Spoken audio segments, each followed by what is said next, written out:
Amados hermanos, le doy la más cordial bienvenida al servicio de esta noche, como esta semana lo hemos hecho, pero esta noche de miércoles 31 de marzo del año 2021. Me da mucho gusto poder saludarles, saber que se encuentra bien y saber que ha estado disfrutando y ha estado recordando los acontecimientos últimos de la vida terrenal de nuestro Señor a través de estos servicios que hemos tenido desde el domingo, lunes, martes. Ahora seremos testigos, pues, de la narrativa de la historia, una parte de la historia de esta última semana de nuestro Señor.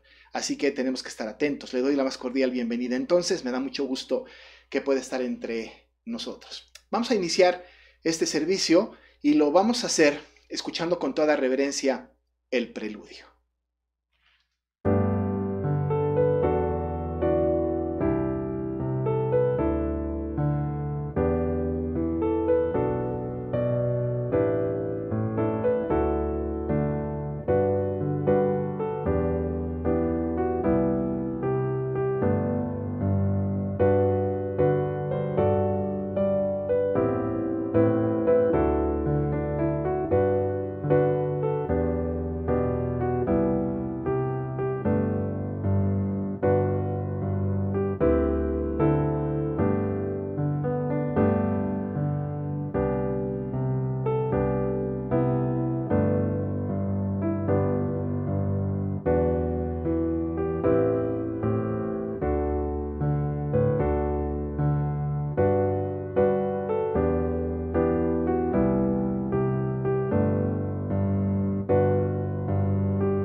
Tendremos el llamamiento a la adoración y les voy a pedir que lean allí en sus pantallas o en su Biblia el libro de Isaías para dar lectura al capítulo 12, Isaías 12, que lleva por título Cántico de Acción de Gracias. Dice: En aquel día dirás, cantaré a ti, oh Jehová, pues aunque te enojaste contra mí, tu indignación se apartó y me has consolado. He aquí, Dios es salvación mía, me aseguraré y no temeré, porque mi fortaleza y mi canción es Jehová, quien ha sido salvación para mí. Sacaréis con gozo aguas de las fuentes de la salvación, y diréis en aquel día, cantad a Jehová, aclamad su nombre, haced célebres en los pueblos sus obras, recordad que su nombre es engrandecido, cantad salmos a Jehová, porque ha hecho cosas magníficas. Se ha sabido esto por toda la tierra. Regocíjate y canta, oh moradora de Sión, porque grande es en medio de ti el Santo de Israel. Vamos a tener un momento de oración de ofrecimiento.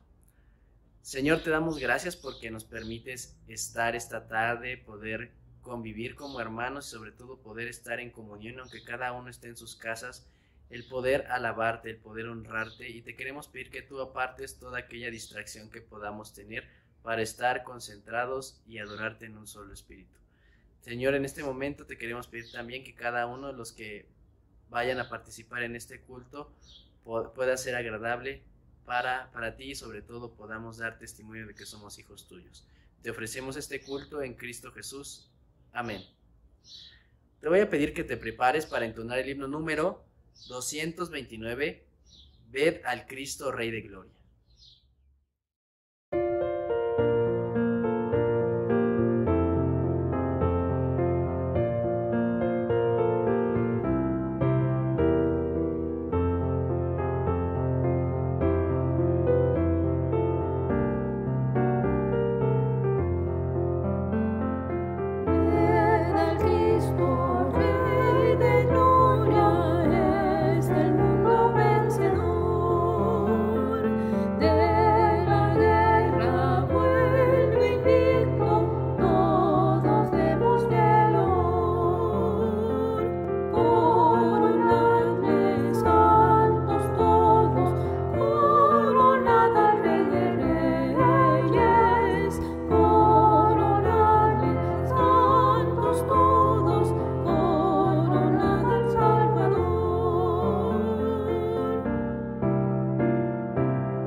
Entramos al momento de confesión y te voy a pedir también que te prepares para dar lectura al Salmo 32. Así es, el Salmo 32 que lleva por título La dicha del perdón. La palabra de Dios dice: Bienaventurado aquel cuya transgresión ha sido perdonada y cubierto su pecado. Bienaventurado el hombre a quien Jehová no culpa de iniquidad y en cuyo espíritu no hay engaño. Mientras callé, se envejecieron mis huesos en mi gemir todo el día, porque de día y de noche se agravó sobre mí tu mano, se volvió mi verdor en sequedades de verano. Mi pecado te declaré y no encubrí mi iniquidad. Dije, confesaré mis transgresiones a Jehová, y tú perdonaste la maldad de mi pecado. Por esto, orará a ti todo santo en el tiempo en que pueda ser hallado. Ciertamente, en la inundación de muchas aguas no llegarán estas a él. Tú eres mi refugio, me guardarás de la angustia, con cánticos de liberación me rodearás. Te haré entender y te enseñaré el camino en que debes andar, sobre ti fijaré mis ojos. No seáis como el caballo o como el mulo sin entendimiento, que han de ser sujetados con cabestro y con freno, porque si no, no se acercan a ti. Muchos dolores habrá para el impío, mas al que espera en Jehová le rodea la misericordia. Alegraos en Jehová y gozaos justos, y cantad con júbilo todos vosotros los rectos de corazón. Vamos a confesar nuestros pecados a Dios.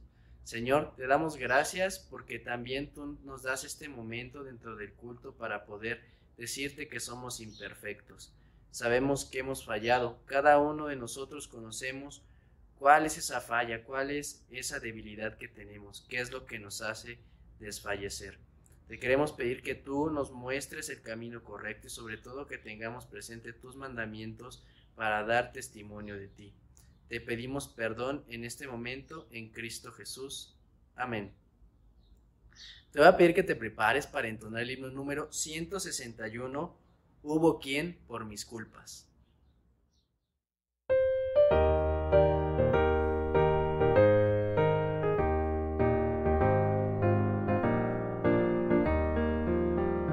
Hubo quien por mis culpas muriera en la cruz, aunque indigno y vil como soy. Soy feliz pues su sangre vertió mi Jesús y con ella mis culpas borró. Mis pecados llevó en la cruz, no murió el sublime, el tierno Jesús.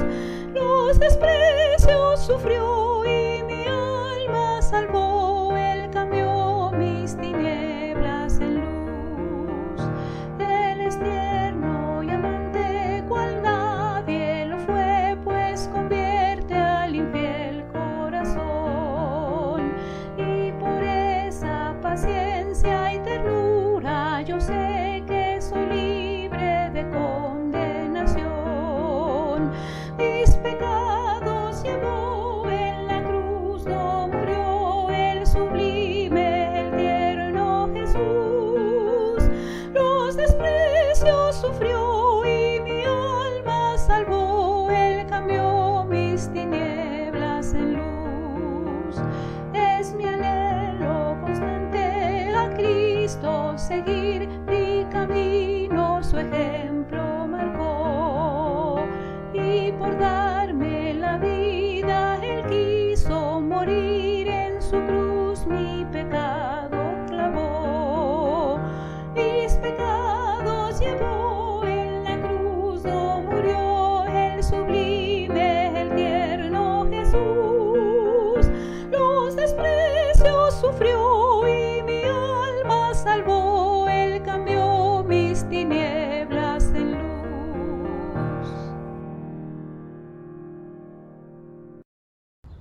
Tenemos el momento del ofertorio y vamos a tener este momento mencionando y repitiendo el versículo del 1 del Salmo 23 que dice: Jehová es mi pastor y nada me faltará. Es un salmo que regularmente lo repetimos, me imagino que tú lo has estado repitiendo en casa al menos algunas veces en la semana, pero es un versículo que nos llega y sobre todo nos dice mucho, que dice: Jehová es mi pastor. Damos gracias a Dios como junta de diáconos porque hasta el momento hemos visto la fidelidad de Dios en cada aspecto de nuestra iglesia.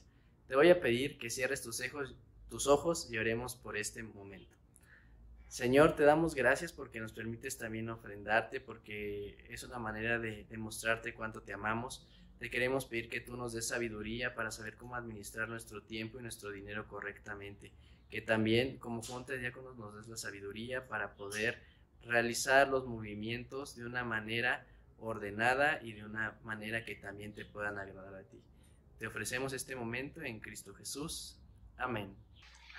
Hermanos, hemos llegado al momento de la reflexión de la palabra del Señor, para lo cual le pido que abra su Biblia en el Evangelio según San Lucas, desde en el capítulo 20, del versículo 1 al 8. Así que Lucas 20, 1 a 8. Voy a hacer esta lectura y le voy a pedir por favor que siga esta lectura desde su pantalla, su dispositivo, su Biblia abierta. Siempre es bueno la costumbre de la Biblia abierta para que pueda seguir la lectura de este maravilloso texto, que dice así. Sucedió un día que enseñando Jesús al pueblo en el templo y anunciando el evangelio, llegaron los principales sacerdotes y los escribas con los ancianos y le hablaron diciendo: Dinos, ¿con qué autoridad haces estas cosas? ¿O quién es el que te ha dado esta autoridad? Respondiendo Jesús les dijo: Os haré yo también una pregunta, respondedme. ¿El bautismo de Juan era del cielo o de los hombres? Entonces ellos discutían entre sí diciendo: Si decimos del cielo, dirá, ¿por qué pues no le creísteis? Y si decimos de los hombres, todo el pueblo nos apedreará, porque están persuadidos de que Juan era profeta. Y respondieron que no sabían de dónde fuese. Entonces Jesús les dijo: Yo tampoco os diré con qué autoridad hago estas cosas. Hoy recordaremos un poco este acontecimiento que experimentó nuestro Señor Jesucristo en su vida terrenal justamente unos días antes de que fuera crucificado. Hemos estado revisando esta historia desde el domingo pasado, donde hablábamos de la entrada del Señor Jesucristo a Jerusalén montado en un pollino, y también hablábamos acerca del cuestionamiento de quién es este, como si no lo conocieran.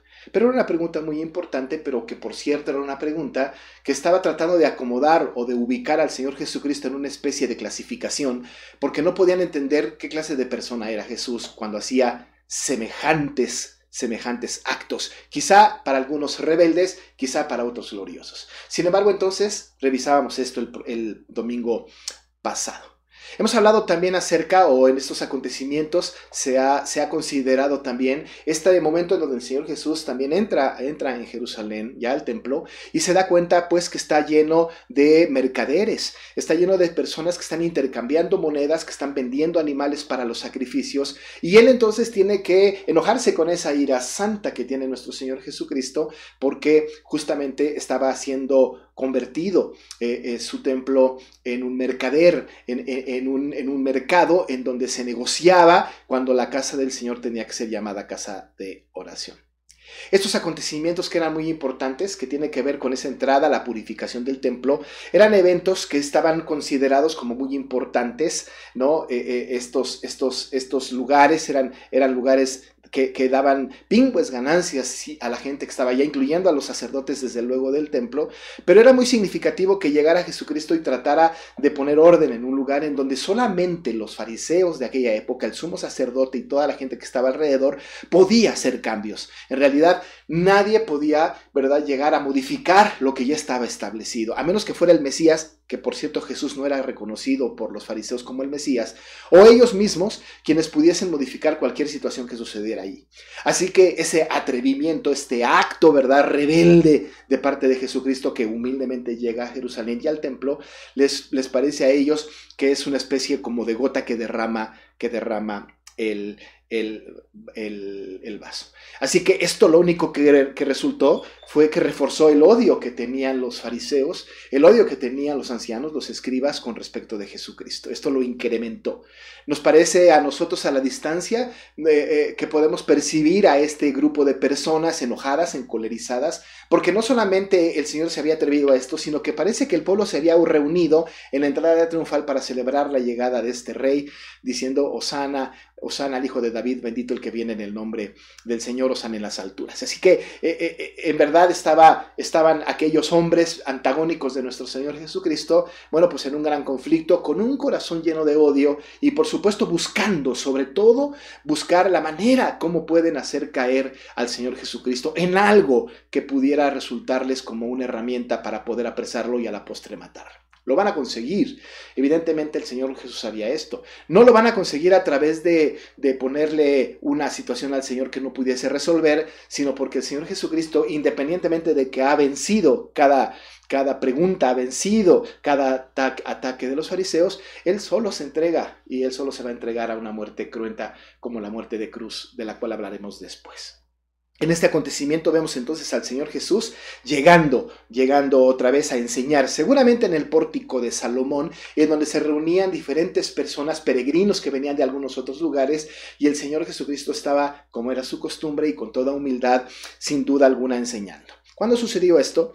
El evangelista Lucas nos dice que sucedió un día. Así que no podemos definir el día preciso, pero sí podemos definir que fue después de que el Señor Jesucristo llegara a Jerusalén montado en la bestia de carga y también después de la purificación del templo. Sin duda, este es un acontecimiento que sucedió posterior a estos eventos. Así que lo ubicamos quizá en el pórtico de Salomón, tratando de o haciendo una enseñanza significativa como siempre lo hacía ante la multitud de gente, ante la gente que estaba alrededor. Muchos de ellos seguramente habían sido los que vitorearon al Señor cuando entró a Jerusalén, y también muchos de ellos, sin lugar a dudas, pudieron haber sido testigos de aquella ira santa que el Señor desbordó sobre los mercaderes. Así que entonces estamos hablando de este acontecimiento. Dice Lucas que sucedió un día que enseñando Jesús al pueblo en el templo, por eso presumiblemente hablamos del pórtico de Salomón,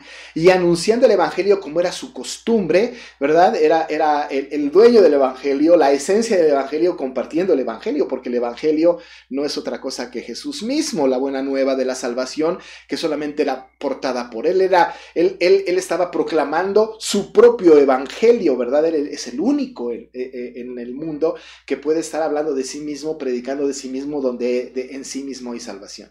Este evangelio es el que él proclamaba, y que cada que lo enseñaba, los discípulos, sobre todo los apóstoles muy particularmente cercanos a él, bueno, pues tenían que aprender cómo se predicaba el evangelio. Bueno, pues él anunciaba el evangelio. Era un evangelio de salvación, la gente tenía que escuchar el mensaje de salvación. Hasta su último momento, el Señor no dejó de predicar este evangelio, tarea que le había sido encomendada por su Padre. Pues ahí lo vemos, en el templo anunciando el evangelio. De repente, no sabemos si de la nada, no sabemos si lo interrumpen, no sabemos si hubo una pausa. En realidad, Lucas no nos cuenta esto, pero lo que sí sabemos es que dice la palabra del Señor que cuando él estaba anunciando el evangelio, llegaron ahí los principales sacerdotes y los escribas con los ancianos. Nos parece muy interesante este grupo, ¿verdad? Estos tres grupos que está describiendo Lucas. Tenemos que recordar que Lucas es bastante descriptivo, él es muy cuidadoso para que se pueda definir perfectamente bien. Pudo haber dicho, llegaron representantes del Sanedrín, y no hubiese errado, porque justamente estos tres grupos, los principales sacerdotes, los escribas y los ancianos, son los que pertenecen al Sanedrín, eran los que tenían, digamos, el liderazgo en aquel tiempo de los judíos, que gobernaban sobre las sinagogas, que eran los que tenían cautivado el pensamiento de los judíos de su época, y que por cierto eran los primeros en rechazar los milagros, la divinidad, la presencia de Jesucristo. Bueno, pues ellos llegaron, y ya decíamos hace un momento, quizá encolerizados, con odio, con una idea predeterminada, con una premeditación sobre lo que van a hacer, ¿no? Tratando de buscar cómo ponerle un 4 a Jesús para que caiga, tratando de llamar su atención acerca de lo que ellos consideraban como lo correcto, ¿no? Y aun y cuando ellos verdaderamente no estaban buscando la verdad de todo esto, más bien ahora su corazón estaba más bien inclinado en de qué manera nos podemos deshacer de este que se dice el Mesías. Así que entonces aparecen estos principales sacerdotes, los escribas y los ancianos. Estos tres grupos, ¿verdad? Los principales sacerdotes, por ejemplo, constituían un grupo u orden formado por el actual sumo sacerdote, ¿no? Los que habían estado ocupando altos cargos dignatarios de entre los fariseos, ¿no? Que generalmente estaban comandados por el sumo sacerdote.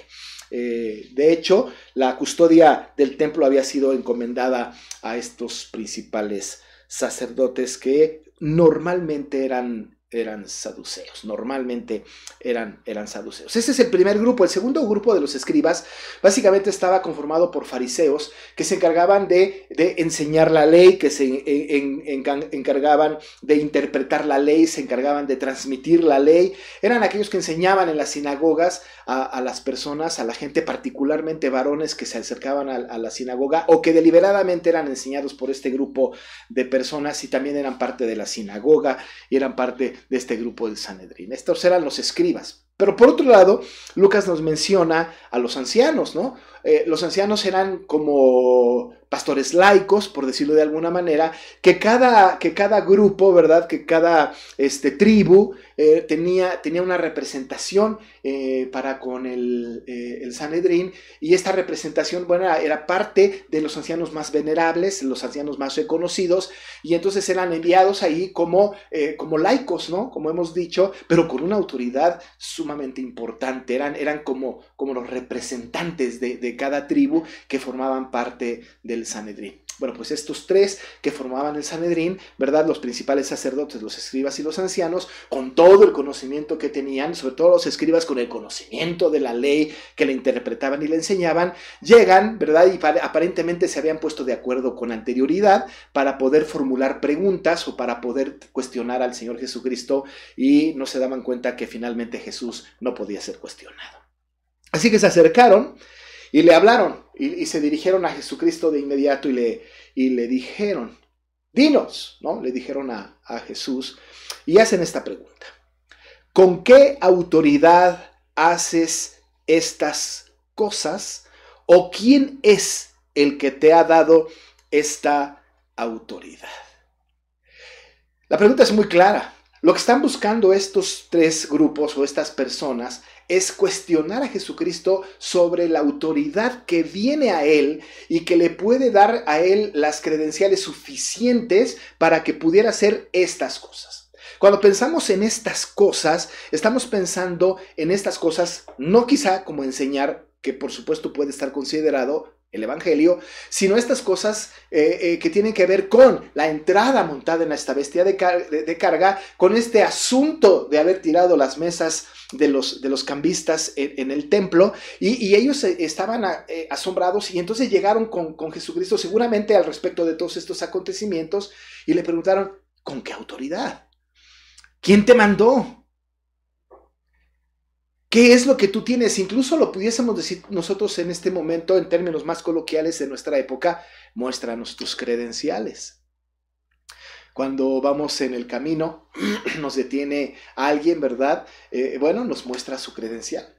Hace unos días vinieron aquí la gente del INE a buscarme en casa, ¿verdad? A tratar de decirme: queremos que sea funcionario de casilla y no sé cuánta tanta. Y entonces yo les decía: está bien, pero ¿y de parte de quién vienen o qué? Muéstrenme sus credenciales. Y entonces las personas sacaron su credencial, su gafete que lo tenían colgado, me lo enseñaron, y entonces pudieron mostrarme la autoridad que estaba superior a ellos, con la que ellos podían venir e informarme de determinada circunstancia. Así que ¿con qué autoridad? Yo les preguntaba y ellos me enseñaron su credencial. Le preguntamos a un oficial con qué autoridad y nos enseña el reglamento de tránsito. En realidad, para nosotros el tema de quién es el que te manda es muy importante. Muy, muy importante. La autoridad entonces es importante para nosotros. Desde luego que para la gente del Sanedrín, como los principales sacerdotes, los escribas y los ancianos, la autoridad eran ellos. Entonces ellos se consideraban como autoridad, y quizá hubiesen pensado para sí, en esta reunión previa, antes de increpar a Jesucristo, hubiesen pensado: nosotros no le dimos ninguna autoridad. Ahí lo podemos agarrar. La gente se tiene que dar cuenta que como nosotros somos la autoridad y nosotros no hemos dado esa autoridad, no hemos concedido esa autoridad, no le hemos mandado para hacer estas cosas, obviamente tiene que caer, porque no hay autoridad que le sostenga. Así que lo que están haciendo estos individuos es diciéndole al Señor: ¿con qué autoridad? Muéstranos tus credenciales. Evidentemente fue un intento de desconcentrar a Jesús en este asunto. Pero la gente tenía que saber algo. El Señor Jesucristo no hacía nada por sí solo. Ahora, tenemos que considerar que Él es Dios, evidentemente, pero está encarnado, ¿no? Está como hombre sobre la tierra, desde luego sin perder su característica 100% de Dios. Pero verdaderamente el Señor Jesucristo vino al mundo y Él no estaba haciendo las cosas por sí solo. No las estaba haciendo así. De hecho, el evangelista Juan, en el capítulo 6:38 y en algunos otros lugares, pero en este pasaje en particular, nos menciona que el Señor Jesús dijo: porque he descendido del cielo no para hacer mi voluntad, sino la voluntad del que me envió.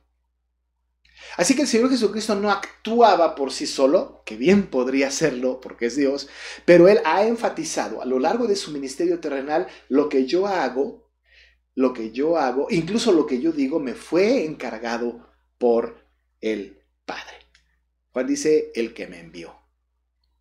Él no hace su voluntad, sino la voluntad de su Padre, cosa que nosotros debimos haber hecho constantemente y no la hicimos. Él tuvo que venir al mundo para justamente hacer la voluntad de su Padre íntegra, tanto que este es un acto vicario también, porque nosotros no pudimos haber hecho la voluntad de Dios de ninguna manera tal y como el Señor lo había expresado. La voluntad de Dios es perfecta y se cumple en el cielo perfectamente bien, y la oración que el Señor nos enseñó a orar dice que esta voluntad queremos también que se haga exactamente como se hace en el cielo, también en la tierra. Pero lo único que la puede hacer cabalmente, 100%, sin ningún problema, sin ningún pecado, sin ningún error, es Jesucristo. Así que, ¿con qué autoridad haces estas cosas? Evidentemente la respuesta está evidente. La autoridad que tiene el Señor Jesucristo para hacer estas cosas es la autoridad que viene de Dios mismo, de su Padre. Ni siquiera lo tendría que explicar. Pero con todo y esto pudo haberle dicho a este grupo de personas: pero yo vengo con la autoridad de Dios, ese Dios que ustedes dicen alabar, ese Dios, ese Jehová de los cielos que ustedes dicen creer y que ustedes piensan que están obedeciendo. En esa autoridad. Más adelante el Señor va a narrar, va a estar en este momento determinante para la evangelización del mundo.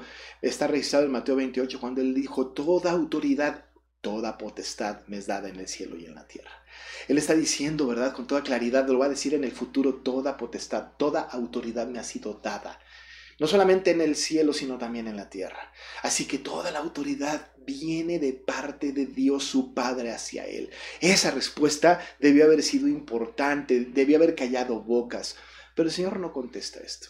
No dice con qué autoridad hace estas cosas, y tampoco dice quién es el que le ha dado semejante autoridad.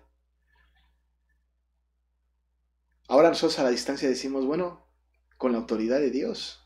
Y quien se la dio fue Dios mismo. Y el dueño de todas las cosas es que le ha dado la autoridad que el Señor Jesucristo tiene. Y déjeme decirle una cosa más. El Señor Jesucristo no solamente tuvo autoridad sobre la tierra cuando estaba presente en esos años de ministerio terrenal, sino que el Señor Jesucristo hoy día sigue teniendo la autoridad sobre nosotros. Él sigue siendo el Rey de Reyes, el Señor de Señores, es el autoritario, es el que manda, es el que tenemos que obedecer, es el que tenemos que seguir. No solamente ahora y no solamente en el ministerio terrenal, desde el principio de la creación, el Señor Jesucristo ha tenido autoridad. Y luego entonces estos simples mortales pecaminosos, pensando que son la autoridad máxima, incluso por encima de Dios, vienen y cuestionan al Señor Jesucristo, el que es el principado de todas las cosas, el que tiene toda la autoridad. El Señor Jesucristo pudo haber callado sus bocas. Sin embargo, quizá no para que los principales sacerdotes, los escribas y los ancianos pudieran reflexionar sobre esto, sino quizá para que el pueblo alrededor que estaba presente cuando estaba siendo cuestionado Jesús, Él dijo entonces, o Él contestó entonces, hizo una respuesta maravillosa, una respuesta maravillosa, porque quien quiere atrapar a Cristo puede quedar atrapado por Cristo. Porque lo que hace el Señor es una técnica de aquella época. Y lo que hizo fue utilizar una técnica del mismo Sanedrín y de las mismas escuelas rabínicas.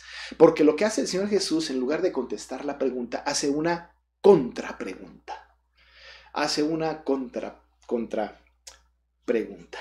Ahora, me parece muy interesante, ¿verdad? Porque el tema de las contrapreguntas, yo me acuerdo que constantemente en diferentes épocas de mi vida, a mí me dijeron y me enseñaron que una pregunta no se puede contestar con otra pregunta, ¿no es cierto? Es decir, yo te estoy preguntando algo y luego me preguntas tú otra cosa. Como que una pregunta no se contesta con otra pregunta, ¿no? Me acuerdo que cuando era adolescente, niño, adolescente, mi mamá decía, ¿ya terminaste la tarea?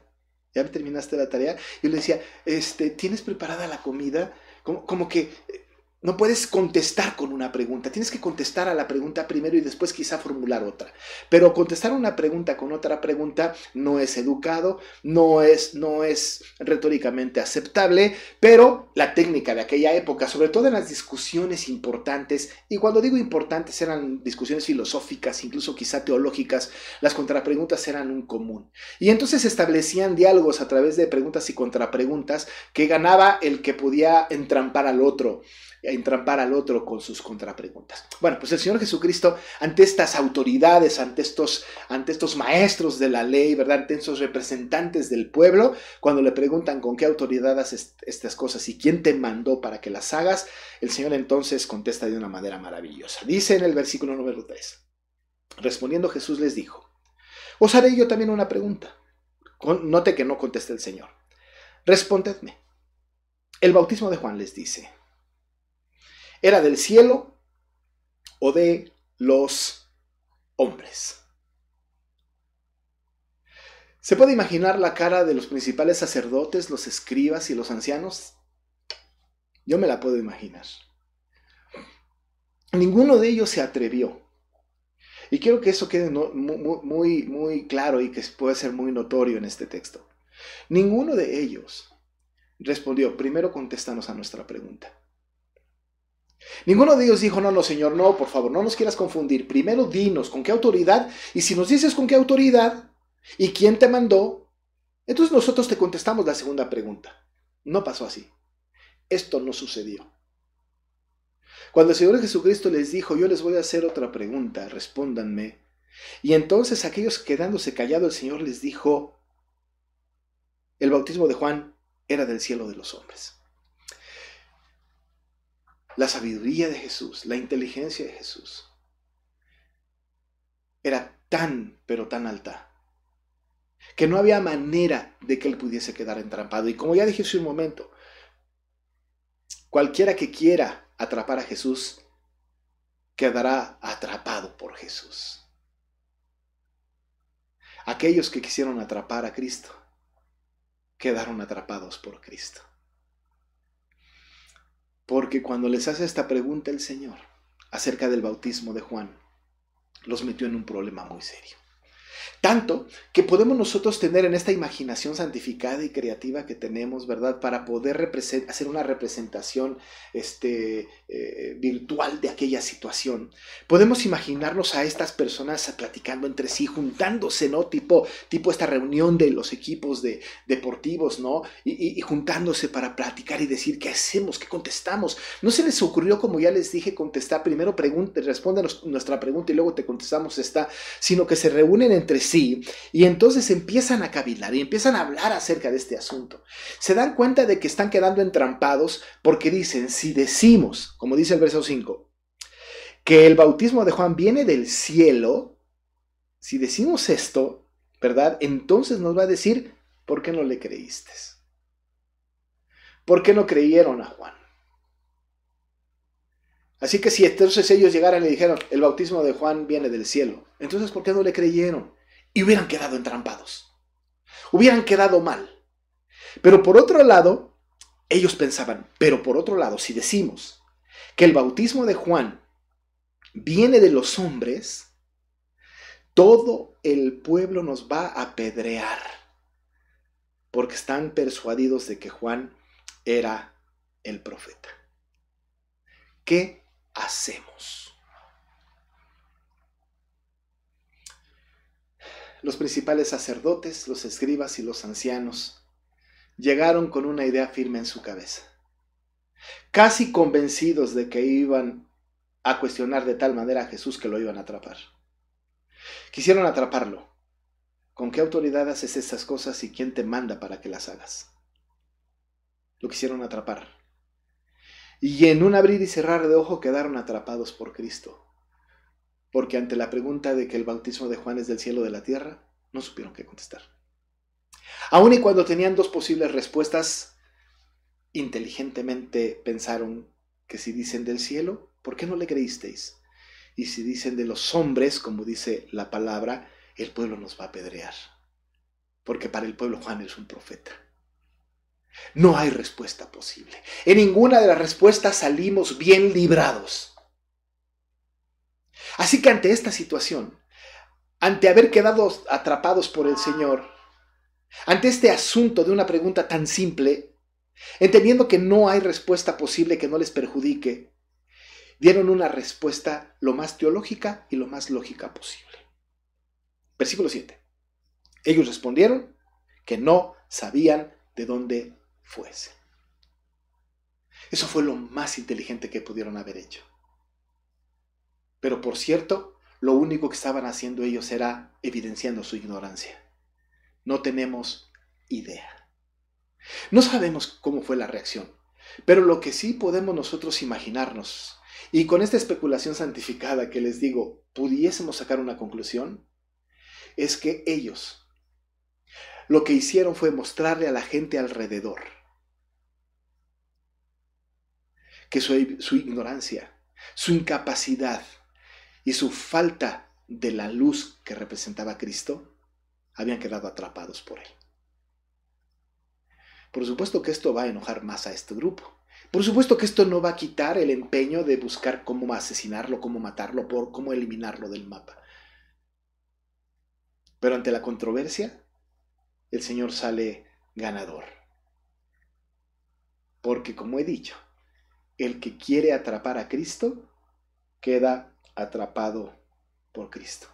Así que cuando ellos les dicen, no sabemos si el bautismo de Juan viene del cielo, no sabemos si el bautismo de Juan viene de los hombres, dice el Señor Jesús entonces, pues yo tampoco les voy a decir con qué autoridad hago estas cosas. Luego, da una parábola al pueblo. Pero quiero que note que el Señor Jesucristo, en sus últimos momentos, enseñaba el Evangelio. Fue interrumpido. Lo quisieron atrapar. Y aquellos que lo quisieron atrapar quedaron atrapados por Cristo. Y Cristo sale victorioso una vez más, como siempre, de aquella insistente intención de los religiosos de su época para atraparlo. Cada acto, cada situación, acumulaba uno a la otra para que culminara en la crucifixión de Cristo. Al final, y lo veremos más adelante, pareciera ser que este grupo de religiosos habrían ganado la batalla.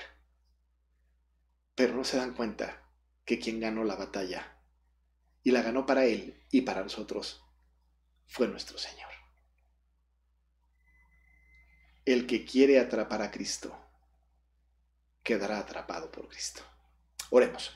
Padre, muchas gracias por esta palabra, gracias porque esta historia nos dirige hacia ti y nos deja saber, Señor, que el Señor Jesucristo tiene autoridad dada por ti sobre todas las cosas y que aun y cuando la gente quiere cuestionarlo, quiere dudar de él, quiere hacerle caer en contradicciones, cualquiera que quiere atrapar a Cristo va a quedar atrapado por él.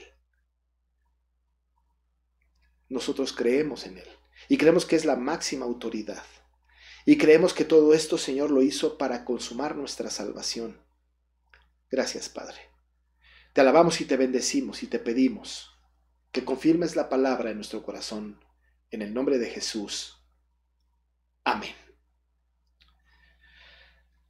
Amados hermanos, vamos a cantar ahora el himno número 348, Abre mis ojos.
Muy bien, hermanos, le voy a pedir que ahora, allá en su lugar, se ponga usted de pie para que con toda reverencia reciba la maravillosa bendición que Dios imparte a su pueblo a través de este siervo pecador. Le pido entonces que de pie reciba la bendición de nuestro Dios. Y ahora que la gracia de nuestro Señor Jesucristo, el amor de Dios el Padre y la comunión con el Espíritu Santo sea con cada uno de ustedes desde ahora y para siempre. Amén. Amados hermanos, hemos tenido una semana de bendición porque hemos estado recordando algunos hechos históricos, algunas doctrinas importantes que tienen que ver con la última semana de nuestro Señor. Lo vamos a seguir haciendo, así que mañana continuamos y toda la semana. Mañana jueves seguimos con nuestro culto a las 7 de la noche, esperemos que esté usted presente. El viernes tenemos servicio a las 12, recuerde, viernes a las 12 para recordar la hora en que el Señor fue crucificado y expresó sus últimas 7 palabras. El sábado no tenemos actividad, pero el domingo 2 cultos.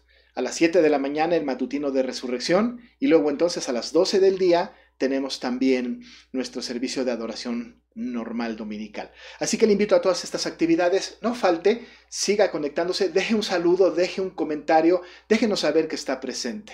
Por lo pronto, vamos a escuchar con toda reverencia el postludio y yo me despido de ustedes deseándoles una muy rica bendición de parte de nuestro Señor, anhelando pronto verles presencialmente. Buenas noches, que Dios les bendiga.